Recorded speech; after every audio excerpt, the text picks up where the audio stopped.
So I just want to clarify what this whole identity thing is, because I think we have all got it twisted out here. Not all, but some people have. And sometimes we are standing on our positions and our titles, and you think that is your identity. What you do, baby girl, is not your identity.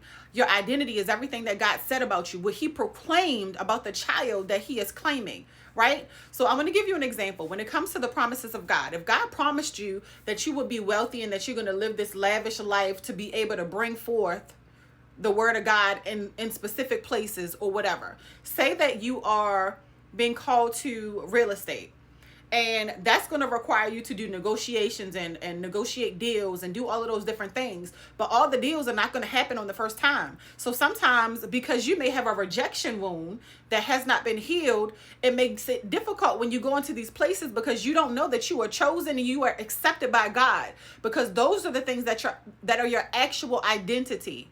Actually, let's go to the word. In Ephesians 1:4-6, I'm going to read it.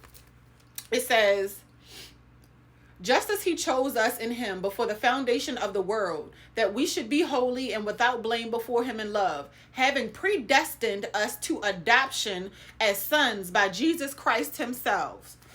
Listen, you have been adopted as a son by Jesus Christ himself. So when you are carrying that rejection wound and you go into these places, the thing that that person did to you is now what you have put on as your identity. So you carry it around thinking that you are rejection, when it was just that particular situation that they did not give you the yes that you were looking for, because that may not have been your door. But here's the thing about it. When you know who you are, when you know you're a child of God, that you are accepted, that you are loved, that you are chosen, that you are literally a son of the Most High God, you can't walk around with that rejection mentality, because you are now putting on a cloak over yourself, and that very thing becomes bondage to you when you thought it was protection, to try to guard yourself everywhere that you go, and it's not helping you, it's hindering you. So the reason why God makes us wait in these particular moments is because he doesn't want you to go to these places and sabotage stuff, right?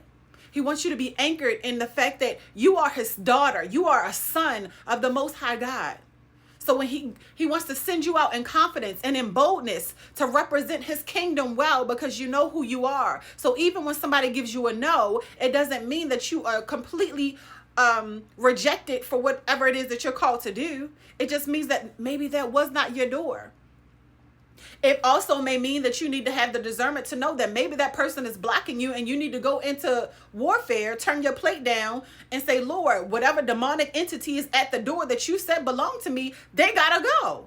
So it takes so much more than people are thinking that it takes. And what people around you are like, it don't take all that. It's not that serious. It is. It's that serious and more.